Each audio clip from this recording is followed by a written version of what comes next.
Hello, and welcome to Keep the Channel Open. My name is Mike Sakasagawa, and this is episode 36. Today's guest is writer and filmmaker Barbarella Fokos. Barbarella is a veteran of the San Diego arts and journalism community. She's been a columnist and feature writer for the San Diego Reader. She produced and hosted several regular television segments, such as Stepping Out with Barbarella on NBC San Diego, and 5 Questions with Barbarella on California Nonstop. She also won several Emmys for her show Art Pulse TV, which was also on NBC San Diego. And where I came to know her work, and what I'm pleased to get to talk to her about today, is as one of the executive producers of the Artist Odyssey. And you'll hear a bunch more about the Artist Odyssey in the conversation. Now, as part of this project, Barbarella and her partner David create these amazing documentary films about artists that work in all different disciplines. And you know, if you've been listening to this show for a while, you can certainly see why that would be appealing to me. These docs, they're really well done. They range from, say, 10 minutes or so up to about 45 minutes, maybe a little longer, and they do a really wonderful job at getting at not just the artistic process, that is, you know, the how of it, but they really get at the why of it. And, you know me, that is always what I'm really interested in hearing more about. Several of these documentaries have gone on to win awards at different festivals, and I highly recommend them.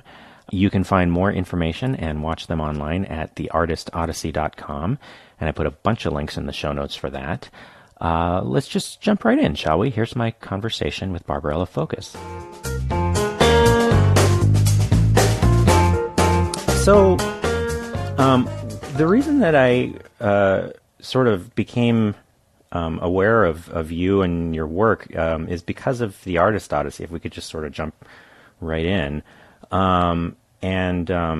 So I can't remember. I think I ran into Chris Fessenden at the Medium Festival of Photography a few years ago, and he introduced himself to me. And then through him, I became aware of the Artist Odyssey, and then through the Artist Odyssey, I became aware of your involvement with that project. And I was just sort of wondering if, just to sort of get started, if you wouldn't mind talking a little bit about what that project is. Right. Yes, of course. And Chris is great. So Chris Fessenden is the founder, as you probably know, of this startup, the Artist Odyssey, which is an online network that documents artists around the world and connects artists to audiences and vice versa, and also creates arts education lessons to supplement and complement classroom curriculum in the arts, obviously. Mm-hmm. And so it's online. There's a website, theartistodyssey.com, and we make documentaries. And they're films from anywhere from short films, 5 minutes, to 48 minutes, just trying to tell artists' stories. Yeah. Actually, it's funny. The first guest I ever had on this podcast was somebody that I found out about through the Artist Odyssey, and that was actually, I think, the first documentary subject of the Artist Odyssey was Trin Mytrim. Trin, yes. Yeah. She's showing at the Oceanside Museum of Art right now. We actually just screened that film again a few weweeks ago at the Oceanside Museum of Art, and she did a big talk about her work. Yeah, she's great. She's so fantastic. I've gotten to attend a few of the different open studio visits up in Encinitas a couple times, and those are always a lot of fun. Oh, I don't know that. I must have missed those ones. I kind of go to some of them, not all of them. So we haven't met then. You know, it's an interesting thing, this project, because these documentaries, I really just enjoy the hell out of them. I haven't seen every single one, but the ones that I have seen have always been, actually, it's an interesting thing. I feel like there's a similar thing to what you are doing as the filmmaker for that project as sort of what I'm attempting to do with this podcast, and that's sort of trying to get at, you know, why we all do these things that we do, these creative things. Exactly. Yeah. The whole, what is it that drives artists to create? Mm-hmm. And we just want to know their stories. And also one thing that Chris has talked about in the past is kind of archiving. Imagine a giant library, as you are with your podcast, which I love about what you do. Yeah, I was looking through all of them and listening to a bunch of them, that you have an archive of conversations with creators, and ours is that, but different, visual, and kind of going through their process, whereas you're talking to them about, you know, the big concepts and everything. But having that archive for future generations, just for us to have access to these people, it's it's pretty cool. Yeah, it's one of the things that I think about a lot too is, for what I do, the limitations of an audio format are that, especially because a lot of times I'm talking to visual artists, it's very limiting in that you can't actually see what the people are doing, which is, in video, gives you that opportunity to really, it provides a really different form of intimacy with the process. I feel like it's very interesting. It's a different medium, but you have all those links, which is really cool because you can hear it and then get the visuals if you're on the computer with the interactive, like this is what they're talking about. But yeah, no, it's just and that's why this lends itself, the podcast, to these conversations, whereas I would edit most of this out if this were a film. Like you'd get 3 or 4 sentences of this and everything else would have to be communicated visually, which gives me a little more control. So you're very generous in what you do. I'm like, no, poor Trin. I chopped that up. Yeah. Well, but one of the things that I find really interesting about the approach that you take, well, first of all, I guess one question that I sort of have is, now you and David is your husband, right? Yes, husband and partner in everything. We collaborate together. We make art together. We do filmmaking together. Yes. Yeah. You're the two of you are sort of the main filmmaking force here with this project, right? Yes, our official title, we're as executive producers and kind of partners with Chris. We are creating most of the films ourselves, but as we grow, we'll be overseeing the teams around the world. Like we have a team right now in Sweden, and we had one in Mexico, and so we'll be kind of overseeing that with the edits. Yeah, one of the things that I find so interesting about these films that you make is that you get a really high degree of access into your subject's life and process, and you create these stories that are, well, they're actually stories, right? And they have they're often very intimate, which I feel like often, documentary has that capacity, and it's not that I've never seen an intimate documentary before, but I feel like oftentimes documentarians can get sort of lost in scope, where I feel like what you are doing with these documentaries is finds a really nice balance between, with these artists, sort of the bigger picture of what their art practice looks like, but also oftentimes has these very, I can't think of a better word than intimate little moments from their lives. And it really creates, to me, it creates a very full picture of these people that we're learning about. Well, thank you. And you're a writer as well, right? I did some stalking. Yeah. So you write. So what you understand, my background is I'm a writer, and David is a photographic artist by trade. So he's in galleries and everything, and I've always written.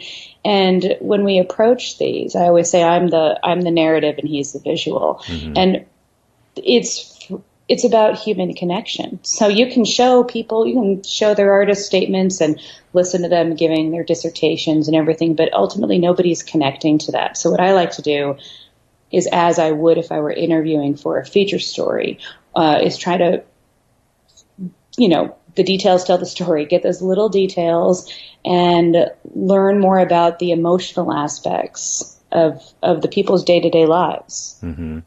Yeah, one of my favorite ones that I got to, this was the one that was at Bread and Salt the time that I was there, was when you were debuting the Tribal Baroque. Tribal.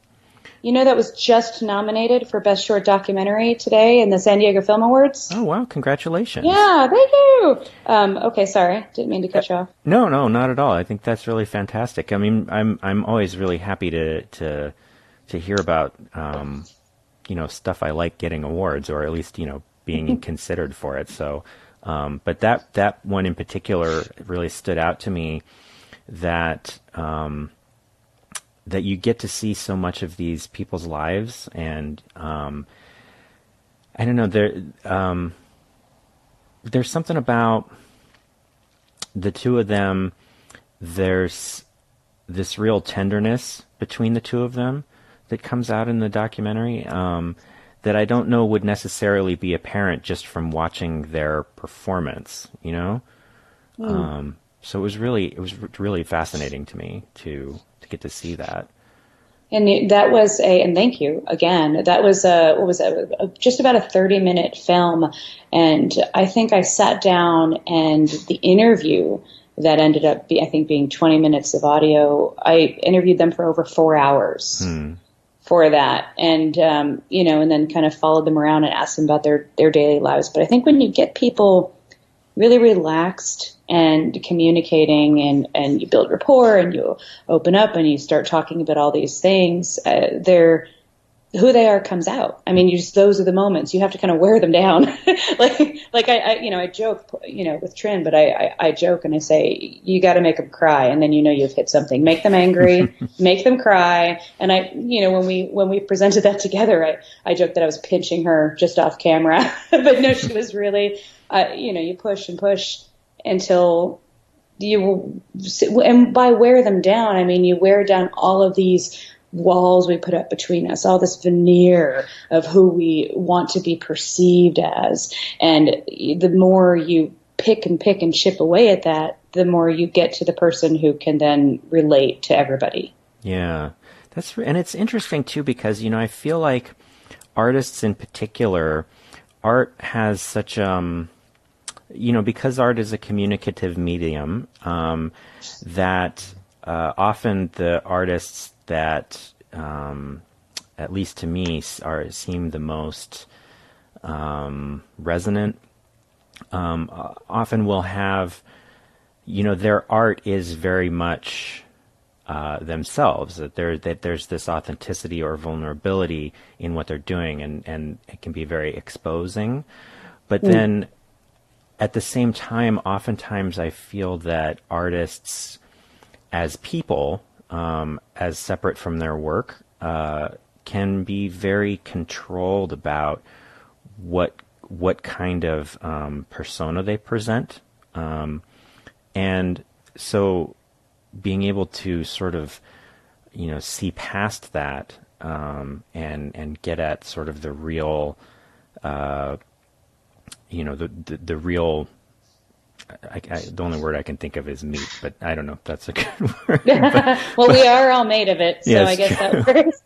But you know what I mean, like getting at something that approaches something that's more real, more honest, and less controlled. I think it's a surprisingly difficult thing to do. I don't think very many people have an appreciation for what a skill that is. For skill, you mean skill to get at it? Yeah, I mean, because it's one thing, doing this podcast I feel like I've learned a lot about, what goes into an interview, and I don't really consider these to be interviews so much as just conversations. And one of the things for me about that is that I don't really consider myself to be a very good interviewer. I don't find that I'm not good at being able to pull something out of people that they're not just willing to offer up, and it's really given me a lot of respect for people who are able to really dig, and find those moments that might be held back, and present them in a way that is really good for everybody, Well, like I said, you sometimes have to just pinch them. No, but thank you, and that's and it is, and that for me, I have a dozen years of experience as a journalist, and I think that background of not accepting the first answer is crucial. So, for example, we did a film about Frank Lee Drennan, and he's a musician, an incredible musician, and it's a 45-minute film. And there was one question that took me 45 minutes to get him to answer in a way that I felt was genuine. And I just kept re-asking it and rephrasing it. And then I would give examples. And then I had to start talking about myself and just like, well, I would say this, or that, to finally get what ended up being a moment we used in the film, because he was a little frustrated with what he was trying to say, but it came out as so real. He just said, I don't know what this is. But then, it was I think, I don't even remember the exact answer, but it was about something about his process. But he ended up coming up with something that was as close to you as you could get to what people wonder about his process as a musician. And but it was 45 minutes and people are rolling their eyes and going, wait, leave it alone. And I'm like, now it's there. I just have to really annoy him into giving it up. But sometimes people, they don't, especially artists think music and think painting, and you're a photographer and a writer, but people who aren't writers, they don't put into words these things they're trying to communicate. That's why they choose these other mediums. So with words especially, for musicians and dancers, that can be very difficult for them. So it's just patience and, kind of guiding them to it, not giving them an answer, but trying to help them frame their own or come to things they've never even put into words before. But I mean, even being able to coax that out of someone, to me, it really seems like it requires a pretty good understanding of what it is that you're hoping to get, and to just to be even able to visualize that ahead of time requires, I think, a pretty good understanding of. I get so like the thing that you just said. Research is a lot of what that requires. But I'm sorry, what were you going to say? No, well, I guess the thing that you were just talking about is something that I found very interesting in doing this podcast. In that, as you say, some artists, especially visual artists, aren't necessarily used to articulating in words what it is that they're doing or trying to accomplish. And so there can be an aspect of sort of almost having to be a translator for them. Interpreter, yeah. Right. But, the only way that I can do that myself is that that I have a hard time doing that when it's something that I don't already do. Like when I talk to photographers, I can usually manage it okay because I am a photographer, so I have some understanding of what that process is like already. But when I talk to, say, a painter or a sculptor or something like that, I find that oftentimes I lack the vocabulary to really, or the perspective. And but I think, go ahead. No, go ahead. No. Sorry, I think that works even better. The less I know about something, I mean, obviously I research the person, but if you come at something and if you force them to break it down, in words that use no jargon. So I'll come to a subject and just say, I interviewed some rocket scientist for the Fleet Science Center once, and just sort of pretend I'm a 5-year-old. I don't know any of these words. I need you to communicate this in basic words. And the more they have to break it down for somebody who knows nothing about it, they frame it differently. They can't use art speak. They can't, say juxtaposed and all the things that every artist statement requires that makes me roll my eyes. They have to speak to you in the simplest terms. And I use that. I've feigned ignorance really in a lot of cases because I do my research, but that can help. Yeah, I guess that's not really something that I've ever really thought about. This is useful for me. Yeah. Getting the inside scoop here. So if you don't mind my asking, so you mentioned that you have a background in journalism. How did you sort of get started with filmmaking? Well, I had a column in the San Diego Reader for 12 years. That's where, and I also did features and things like that. Through doing events, and I became a regular guest on TV and radio, and had some segments on NBC. And those segments, I ended up learning the hard way, but with David, filming and editing those. And I had a segment called 5 Questions with Barbarella, where I'd take average people in town, like a meter maid or the sanitation guy, and ask them just 5 questions that were interesting about their job and their lives. So that was a segment. So I learned that. That's how I got into TV. And then in 2013, we were hired to create a TV show called Art Pulse TV, which was every week, and it was 30 minutes. And it had 4 different segments where we basically did mini documentaries. We're putting them up on the Artist Odyssey site now, but they're 4-minute kind of look-ins where, again, no voiceover narration, very similar to the style, because it's our style that these documentaries are done. And I would host it at a different restaurant. We ended up getting 7 Emmy nominations and won an Emmy for that, both David and I, for excellence in arts and entertainment programming. And so after that, so we were like, oh, I guess we're filmmakers now. We made this TV show. It aired on NBC every Saturday. It was completely surreal to go, what? How did this happen? And then shortly after that organization that hired us to do that ran out of money, which was unfortunate, but that just didn't work out. And then Chris found us, and we were doing our own filmmaking and wanting to continue telling artist stories because we love art. David's an artist. We collect art. I'm a storyteller. So is he. So it was just a really nice match. It was the right time. So does that answer the question? Yeah. Sort of how we got into it. Yeah. Yeah. It's an interesting thing. Like, I know a little bit about film editing and that kind of thing. I always tell everybody I don't know if you might have heard me say this to other people, that I don't have any formal training in art. The one thing that I ever got any training was in making multimedia projects, like basically fancy slideshows at school. And electrical engineering. Yeah. But which is what David went to school for. Oh, I did not know that. That's interesting. Yeah.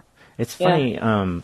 I've met a few people that have come from science and tech into the arts, and there's never really that much in common other than that. Like, you'd think almost that people would have, that coming from that kind of background, there might be something similar about the end product, but I find that's not true.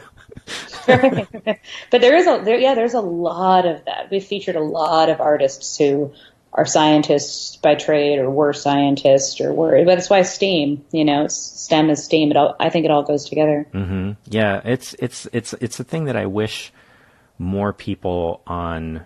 I think that when people talk about STEAM, a lot of times people seem to focus more on getting artists to understand the STEM part of it. But I kind of wish it was more the other way around, that it was more about getting technology people and scientists to understand the art part of it. But I thought, I don't have a lot of understanding of it because, unlike you, I don't have children in school and looking at it. But I thought it was both ways. I did the STEAM fair, just sort of like, hey, add art to these crucial, lessons. Mm-hmm. This might just be my my own ignorance, or more my own limited experience here talking. So. Quick, Google it. Yeah. You could sound really informed in like 3 seconds. Yeah.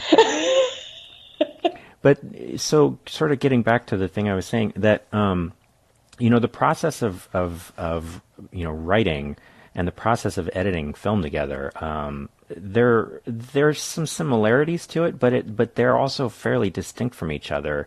Was that something that you found difficult to transition, or is it something that came fairly naturally to you? The narrative part comes very naturally to me. So it's basically like writing the art. It's like doing a bunch of interviews and then writing the article. Mm-hmm. And that's, for me, cutting the narrative. And when we do it, when we work, I cut the narrative. And that's like the first thing we do, which is taking the 4 hours of footage and cutting the story. that's very natural. The learning Final Cut Pro, which is what we work in, that was a learning curve. If you look at some of my old segments that I used iMovie in, years ago on NBC, there's been a lot of improvement, and we still have a huge way to go. There's stuff I want to be able to do that I can't yet. I may be using 30% of what Final Cut can do to get this done. But that's just we're self-taught in everything. So same as you, everything I do, we just like tutorials and trial and error. Yeah, it's funny. I find myself often very drawn to the idea of being self-taught, and I don't know if that's just because that's what I've done or what. But even before I was interested in art as an artist, I think there's something compelling about the idea of coming to it yourself. That I don't know. I've been sort of groping my way around some theory of self-taught artists, some common factor, but I haven't quite been able to articulate it just yet. I wonder. It's interesting because I feel the same way, and I think a lot of it has to do with it's just passion. You're doing it regardless. It's not your job. It's not the thing. You're not going into it thinking I'm going to be a this. You just are in love with the medium or the message or whatever you're doing, and so you're going to learn how to do it. I wasn't going to go back to school for filmmaking or anything like that. It was more like somebody said, "Hey, here's this project," and I say, "I'm going to figure out how to do that any way I can." I used to say, like, I'm the I can do that girl. That's how I've gotten most of my jobs. I can do that. I'll try that. That's how I went from writing to doing making a TV show. Having had no experience in that before, and making a pretty good one that was that had earned recognition, which we were just like, what? But very, very, very happy about it. And now the films with the Artist Odyssey, which is really great. Tribal Baroque is in a few film festivals right now, and the one Trin Mytrim, you probably knew this when you interviewed her, but that was our first one that we made for the Artist Odyssey, and we got the Audience Choice Award, and we were in the Viet Film Fest for that. So that was but it's now I sound like I'm bragging, but what I'm trying to say is that not at all. It was never going through it to say I need to take this pathway and take these classes and have people tell me what they think they should do, because you know what, I'm almost on it. This is a thing. Artists who prefer to be self-taught are almost, as you say, coming to it on their own. I think that the idea of classes is I don't want to know what somebody else's message is or what somebody else thinks, should be done, because then it doesn't feel like it's really mine. Yeah. I always wonder for myself whether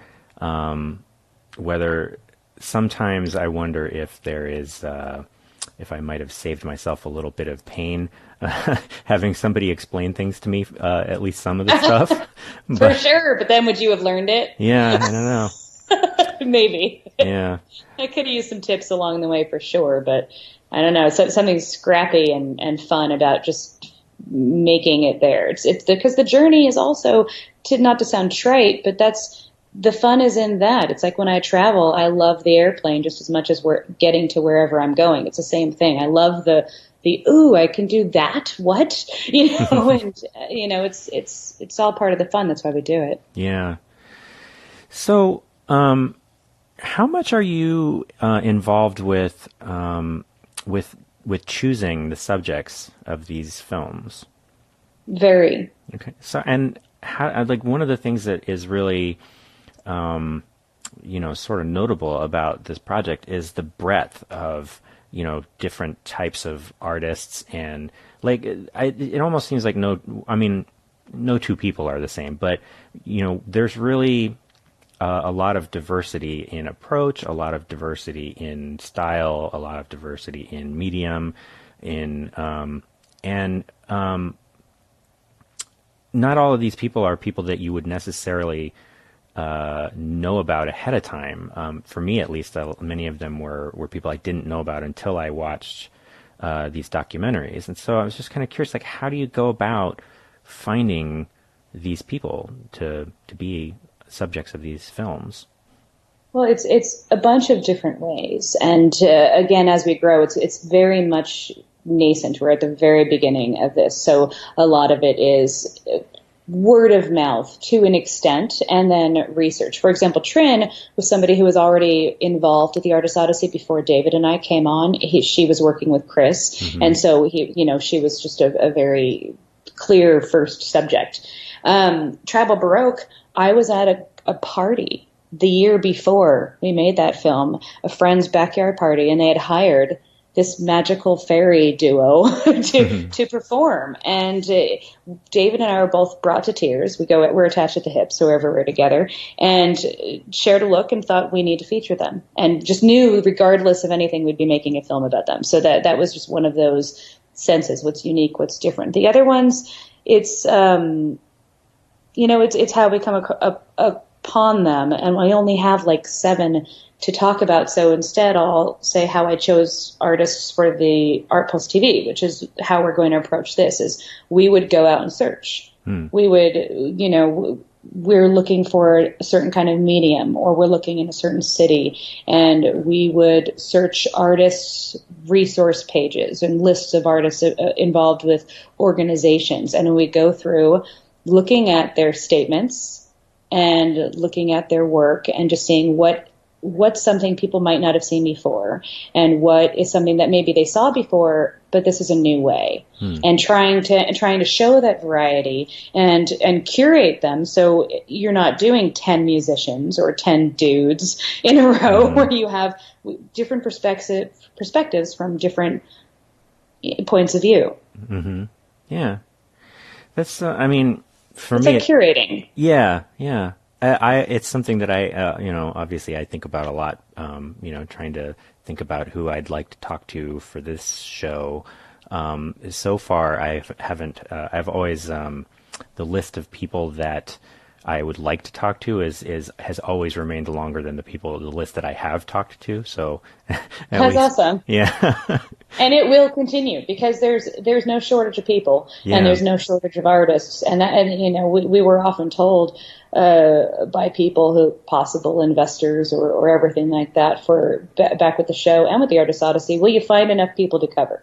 Do you think you're going to be able to have all these? And when we ended that show, I think we covered 40, 50 artists, and we still had hundreds more on the list. And that was just limited to San Diego. Yeah. So there's no, in terms of how do you find them, that's the easy part. It's then narrowing them down and deciding what makes the cut, what's interesting, how do you do it? That's the next step. Yeah. It's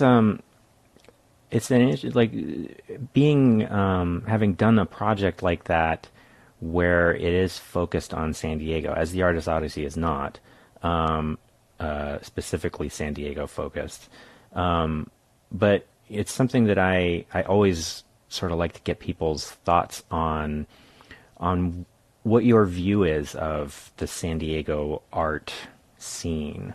Where do you feel we are as a place for art, and where do you think we might be going? Do you have any thoughts on that?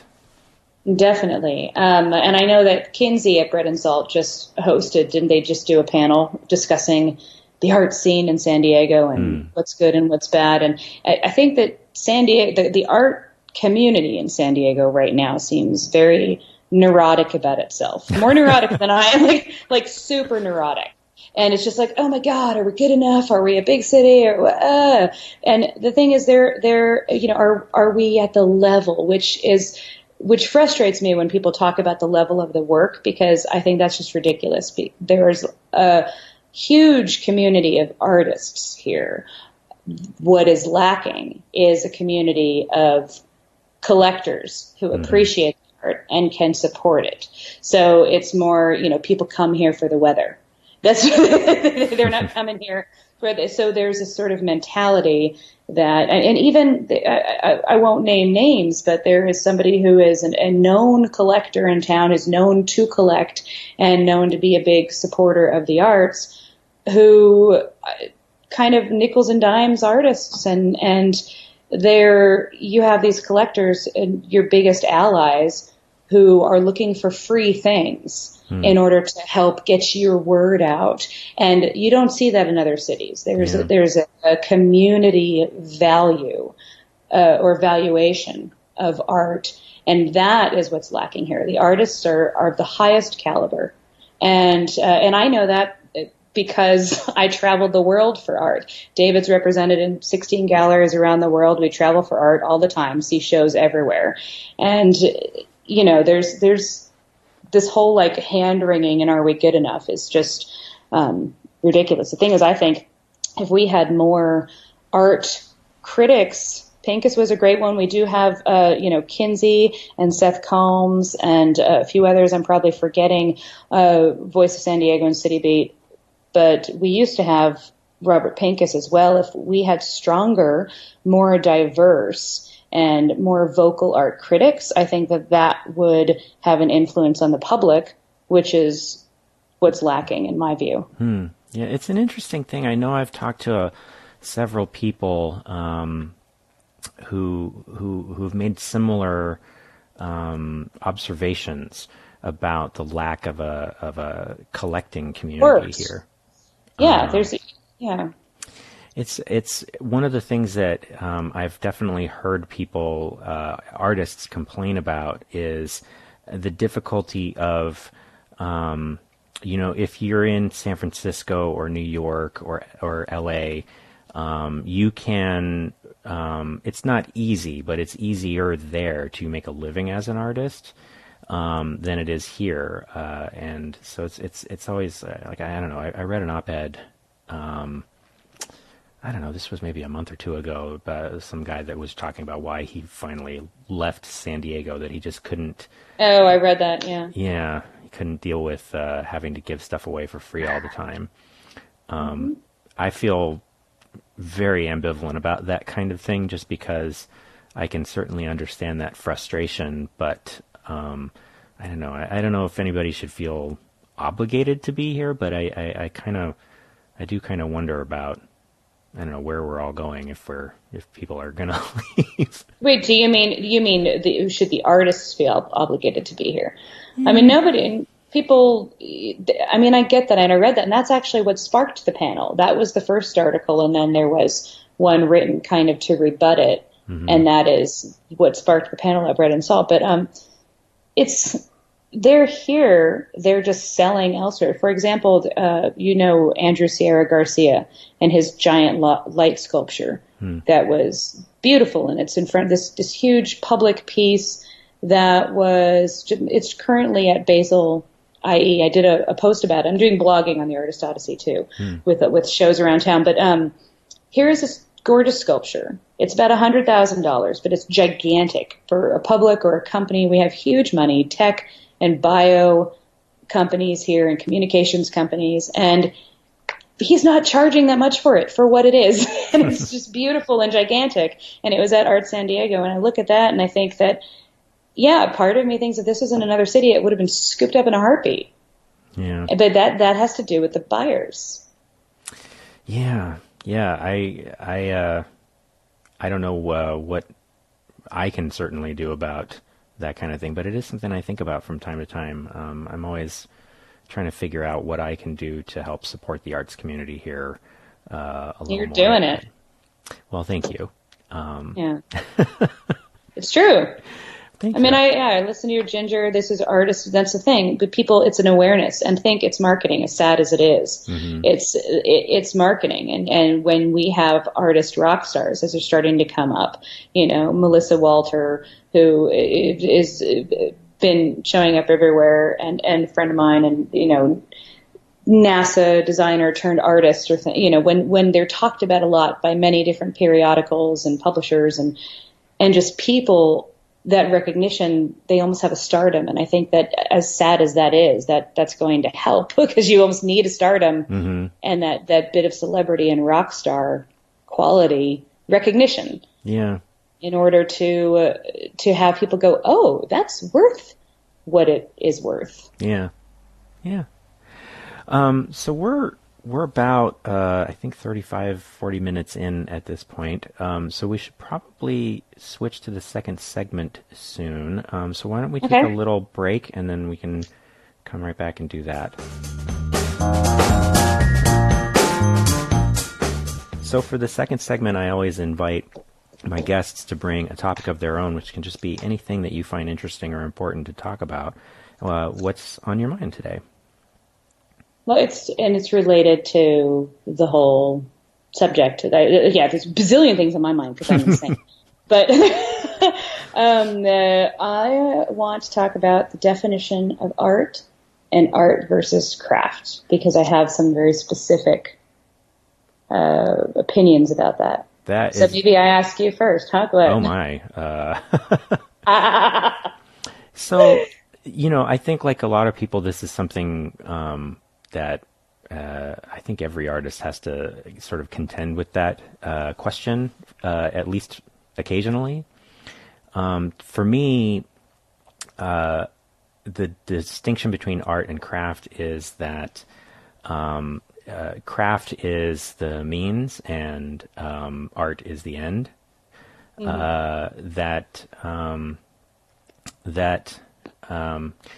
This is reminding me of, I was reading this book by Arthur Danto a while back, which is called What Art Is, and it was one of the most, it was simultaneously very interesting and also at times infuriating to me. I wanted to throw the book across the room several times. Why? Why was it infuriating?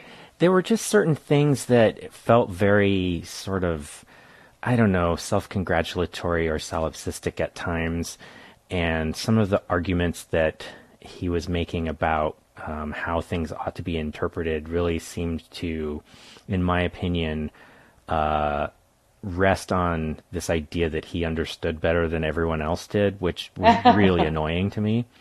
Yeah. For him, I remember what he said, his definition of art was embodied meaning. Which sort of gets at it for me. I quibble a little bit, and one of the things that was irritating to me about him is that he kept talking over and over again about how he was a philosopher, but then, he would be very sort of loosey-goosey with his terms, which I don't think philosophers are supposed to do. Right. But yeah, they got to be super specific. Yeah. To me, I think... I don't know if embodiment is necessary for something to be art, but well, yeah. What do you think? Yeah, no. I was first gonna ask you. I definitely have my opinion of what it is, and can tell you in a second. But when you say like embodiment in that context, break that down for me. What do you mean embodiment of meaning? That the meaning must somehow be in it. What do you like? Well, so.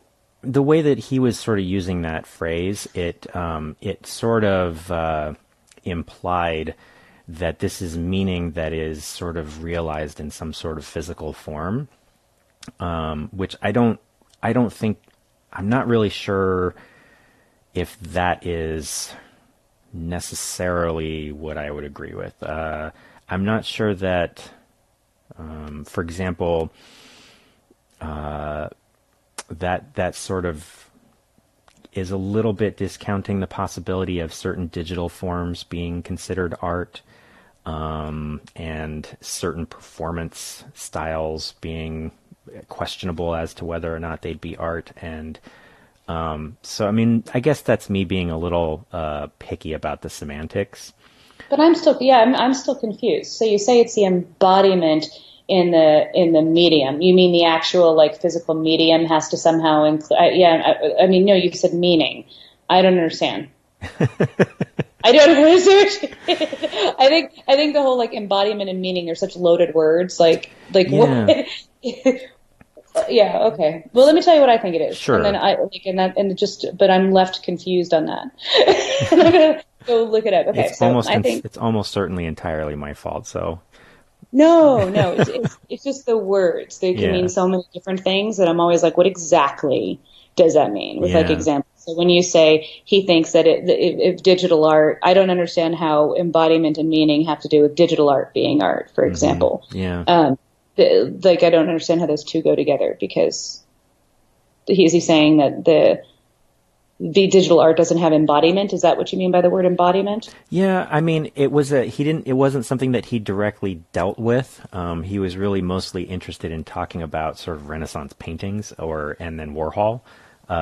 But everything that he was talking about was very specifically sort of visual art oriented and, object oriented. I see. And that, I think that's a little limiting from my perspective. For sure. Yeah, hugely. I totally get that. And you're friends with Rebecca Webb, I heard you say on one. So like, talk about the, pushing the limits and boundaries of virtual reality and all that, experiential. Okay. So what anyway, sorry, David was trying to distract me by his ideas, but this is my interview, David, not your, he's in the room, but he can't hear you. He can hear me. Okay. My definition of ours, because we have to agree on everything or else it doesn't make the cut, is art and craft, for example, I hold at the very same exact level of esteem. So art, is no better or no worse. They're both equal in terms of their value in my eyes. The difference is, as you said, craft being the medium by which to make art. Art is somebody using a craft to communicate some kind of message. And good art is if that message has been communicated effectively, message received. Mm-hmm. And that's sort of like how I look at it. So it's just art is always a message somebody's using, whether it's dance or digital. There's something they're burning as artists to get out there. And it could be an emotion they're trying to convey. Whatever that is, there's something to say. And the medium, they're choosing to say it. That's art. Craft is, you made this beautiful thing for the sake of the beautiful thing with these amazing skills to make it. And, but I would not consider that art. Yeah. That's pretty much how I break it down also. The thing that is, to me, the most interesting thing about art is that it is communicative, and that it is one of the most effective, sometimes it's oblique, but it's one of the most effective ways of allowing one person access to the experience of another person. That's what really gets me going when I connect with a piece of art. So yeah. It's the best, huh? Yeah. Yeah, it's when that point of connection is one of the more exciting things that I ever get to experience in life. That's awesome. Yeah. Yeah, I'm smiling. See? Yeah. Good. So, to this question, like art and craft, I mean, I feel like this is a question that comes up a lot, and different people sort of have different takes on it. One of the things that I sort of wonder is, this is, I guess, a little bit of a leading question, but like why... Sometimes I wonder why this is an important question, and I think that it is, but sometimes I have trouble articulating why I think that it is. I think a big reason that it's not even really important, like in terms of distinguishing the two, except for when it comes to art meaning culture. And when we talk about culture, art, unlike craft, I would argue, reflects more of the current society or of zeitgeist or of like a sense of culture, of a time and a place and the community. Mm-hmm. Whereas craft, I don't know that this exquisitely made, engraved chair is going to really, like this object or this beautiful thing or this ceramic piece, that is a vase is reflecting anything about the culture. So for me, the difference is in what art means. And right now people say, more and more in times of strife, we've got this huge divisions in politics, whatever, anytime that art matters so much. And here we have artists making statements, political statements, and they definitely have a message. They're screaming to get it out, and they're doing everything they can. Performance, standing in a square to, the women covered in blood to protest PETA, things like that. They're trying to say something, whether or not it's ephemeral or lasting. So I think that's why the difference matters, because when you conflate the two, it almost takes it somehow diminishes the messages trying to be conveyed. Even though they're at the same level in terms of quality, one is a whole different beast because it's about that communication. The other one is not. It's about the beauty and about the skill and about the process. And they're completely, they work together, they're hand in hand, but they're two distinct things. Yeah, it's interesting too, because I think that sort of the more colloquial understanding of the word art often is very wrapped up with craftsmanship and beauty. And it's something that I sometimes have a little bit of difficulty with in talking about art with other people, especially people who aren't super into art. Or even, I don't know, like I was at the bank the other day and I was opening a bank account for something, and the guy that was the bank officer was he said, "Oh, what do you do for, why are you opening this?" And it was a bank account for me as an artist. And so he was, "Oh, you're an artist. What do you do?" "I like art." And whenever somebody says that to me, I kind of think to myself, well, do you like what I think about is art, or do you like something that is really more just what I think of as craft, But see, everybody likes, whether you know it or not, everybody emotionally responds to art that's in our culture. So they might just not think about it in the same words and terms. But I'm sorry, was there a second half to that? And I cut you off? Not at all. I encourage people to cut me off because I have a tendency to ramble. No, I can't help it. I just wanted to interject that it's like that. Art is the emotional connection and the communication. So everybody likes it, whether they know it or not. Yeah. And it matters to everybody whether they know it or not. The difference is the thing that he's thinking that he likes is that the same as all the other things he might not notice on a daily basis that are affecting him in myriad ways that are also art and culture. But like, did you judge him? Were you just like, "Oh, you don't know art, man. Like, you don't know what I hope I'm not that much of a snob. By this philosopher." No. You don't art speak, do you? I try not to. My gosh. I mean, even if I wanted to, I don't know that I really could truly art speak, which is sort of the product of not having gone to school for it. Which is, I think, commendable for that, because art, hey, my MFA friends who might listen to this, like, I get it, and you learn a lot, and that's great, and you have things in its context, you know more than me. But when it comes to communicating to the greater world, or even to yourself, and sometimes I get so caught up in, like with the artist statements, there's so many words, it's so obfuscated. You just you're losing the message instead of actually helping it get across. Yeah, I agree with that. It's sometimes, a lot of times, artist statements really strike me less as an attempt to communicate something, or at least to communicate something about the art, and really the attempt is just to communicate how smart the artist is.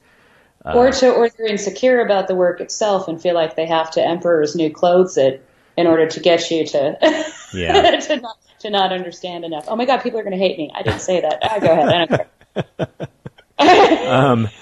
But sort of, I guess what I was sort of thinking of is not so much. I don't personally. I don't think I judge other people for what they like. I mean, I'm perfectly happy for other people to like stuff that I don't like, or things that I might not even consider to be particularly artistic, because maybe something is just there to be pretty and just there to be, nothing more than an exercise in technical mastery. If that floats your boat, I don't really have a problem with that. It doesn't mean anything about what I should or shouldn't like, but I find that in talking with some people who that is what they think about as art, that it's rather the other direction that the judgment flows, in that oftentimes I feel some sort of pressure to explain why either what I like or what the things I do as an artist would be considered art. Because especially with contemporary art, there's always this thing about like anybody could have done that. My kid could have done that. And then it comes to your intention and the message. Yeah. Yeah. I mean, I have this beautiful table in front of me that I'm looking at right now that is wavy on the top. It's made of koa wood. It's sculpted by this artist who lives in Hawaii. And it's, and it's a beautiful piece that we don't let anybody put anything on top of. I call it the art table, but in my mind, that's a beautiful piece of craft. Mm-hmm. And it's not more worthy in my eyes or less worthy than any of the, what I would consider art around it. You know what I mean? Like, so to say it's not, and that's the thing, what I was saying earlier, it's not one's better than the other, or that's just craft. Mm-hmm. I want us to get away from saying that's just craft. That is craft. And sometimes craft is used to make art. Mm-hmm. I guess it's stop judging people, Mike. Why are you so judgy? Oh my gosh. Or you feel like, and sometimes I get it now as artists too, and we work on no time to tell you about that now, but I do working on an art project with David. He's an artist. It can be frustrating to communicate to somebody what the message is and why is the difference. If you have something you consider that is art because it's your message, and somebody is saying it's craft, then I understand your frustration in trying to set that straight and going, look, this is different. It's not better or worse. It's just different because of XYZ. And sometimes that could be frustrating. Yeah, and it's something that particularly, it's not even really just lay people, but I find often this is particularly true with photographers, that like one of the things that is sort of perennially a topic of conversation among photographers is like whether or not photography now is worse than it was 10, 20, 50 years ago. And I feel like a lot of times these conversations get really bogged down in whether or not photographers, and particularly student photographers now, photographic artists, are able to achieve the same level of technical mastery that people in prior decades were able to, which always to me seems like it's sort of missing the point as to whether or not something is art or good art. You know what I mean? Well, in prior decades, they didn't have the same tools. Mm-hmm. I mean, that doesn't make any sense because, like, again, if we're saying art is you choose your medium to communicate a message, your medium could be a paintbrush, or it could be a camera, or it could be a computer. Mm-hmm. Your medium doesn't matter. It's your success in communicating the message you're trying to communicate. So like, yeah, I get very frustrated with that. We used to say, people, you don't ask, you're not in a museum and asking the docent, what paintbrush did he use? Mm-hmm. Nobody cares about that because it doesn't matter what paintbrush is used. Sometimes I talk about the paints, and that's extra. But they're not asking that. And there is definitely, because it's kind of the new kid on the block, or now digital is the new kid on the block, the new one, mm-hmm. This sort of old school mentality of like, what is art? But that has changed with many generations. If you look through art history, you see them just like, this medium's going to kill that one, or this one's, we learn more, technology advances, and pretty soon virtual reality is going to be, augmented reality is already a medium that artists are exploiting, and 3D printers and printing art, but there's still, it's mm-hmm. just, Yeah, I agree with you. Basically, it's frustrating people to, when they say like, "Oh, is that?" In the whole darkroom thing, you don't need to know how to be in a darkroom to create a beautiful image, because it's antiquated. That stuff, so much of it you can't even get anymore, and it doesn't matter. It's just another tool. You know, when we got pens, we didn't need charcoal. Mm-hmm. You can choose it if it works for what you're trying to communicate, but one's not better than the other. Yeah. It's always one of those things where, I personally, I have a lot of respect for if that's how people want to work. Like I love, working in the darkroom, but it's just not something that I'm able to do very often now. Like I don't have the resources for it, and I don't find it necessary for the type of things that I want to do. But it sometimes feels like people can be a little purist about certain things. I don't know if... Right, and I would say that they're Luddites. Yeah. I mean, that's the thing. If you're a purist, then it's not about the art for you. If you're a purist, it's all about the process for you. Then what you're talking about is craft. Yeah. Purists are only about the craft. Art is about the message, and you use whatever tools you have at your disposal in order to communicate that message to the best of, whatever fits your vision. Yeah. I guess one thing that that can sort of sometimes hold, I wonder whether it holds me back, and I'm sure other people go through this as well, is when you feel the limitations of your ability with craft holding you back from being able to execute the art that you want to make. Oh yeah, that can be very frustrating. I have that with Final Cut, with the films.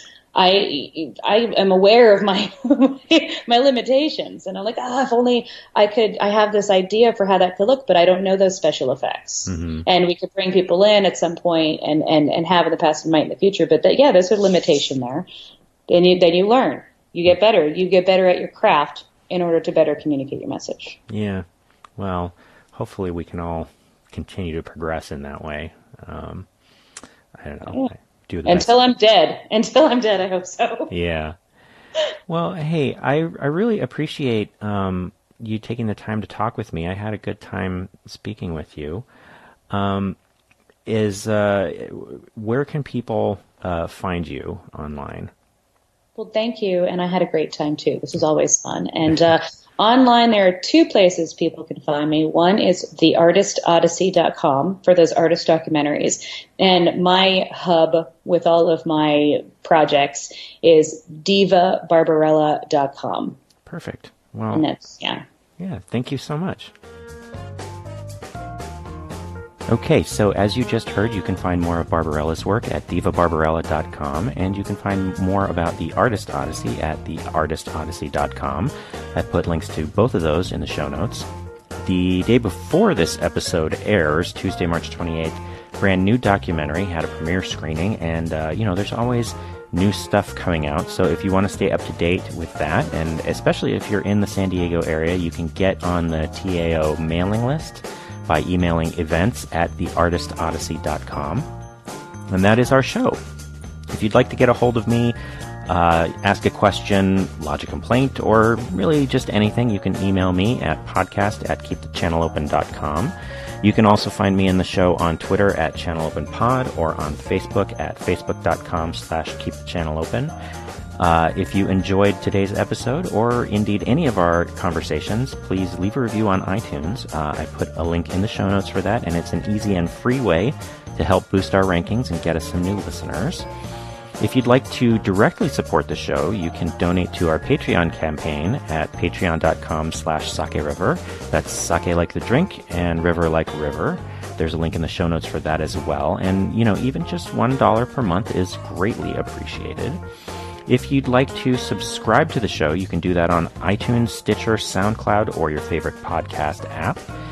Our theme music is by Poddington Bear. You can find more of his music available for licensing at soundofpicture.com.